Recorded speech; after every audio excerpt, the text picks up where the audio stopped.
nagduda si US President Donald Trump sa kanyang pagpayag na ipagtanggol ang mga kaalyado ng Washington sa NATO na sinasabi na hindi niya ito gagawin kung hindi sapat ang kanilang babayaran para sa kanilang sariling depensa. Sinabi ni Trump na ito ang kanyang naging pananaw sa loob ng maraming taon at ibinahagi ito sa mga kalyado ng NATO sa panahon ng kanyang termino sa pagkapangulo noong 2017 hanggang 2021. Ang mga pagsasikap na iyon ay nag-unyok na higit pang paggastos mula sa iba pang mga miyembro ng 75 years old na alyansang transatlantiko na aniya, ngunit na kahit ngayon hindi ito sapat. Ang isang sugnay ng mutual assistance ay nasa puso ng alyansa ng NATO na nabuo noong 1949 na may pangunahing layunin na kontrahin ang panganib na pag-atake ng Russia sa teritoryo ng Allied Forces.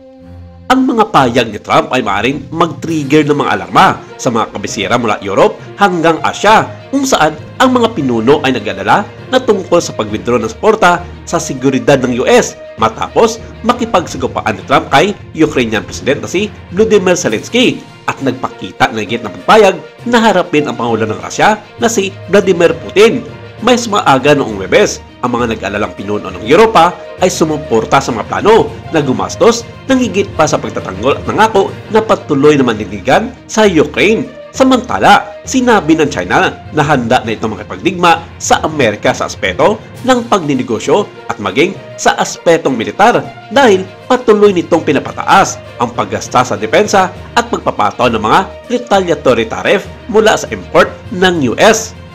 Sa isang direktang banta kay Donald Trump, sinabi ng mga kinatawan ng China sa Amerika kung digmaan ang gusto ng US, maging ito ay isang digmaang taripa, isang digmaang pangkalakalan o anumang ibang pang-uri ng digmaan, handa kaming lumaban hanggang sa wakas. Si Pete Hegseth, ang US Defense Secretary, ay nagsabi naman na ang US ay handa na rin pumunta sa digmaan kontra China. Tinamaan ng US ang China ng 20% taripa bilang tugon sa itinuturing ng White House na hindi pagkilos ng China sa pagdaloy ng fentanyl na isang sintikidong opyod sa Amerika. Tumugon ang Beijing sa pamamagitan ng pag-anunsyo ng mga plano na palakasin ang paggasta sa depensa ng 7.2%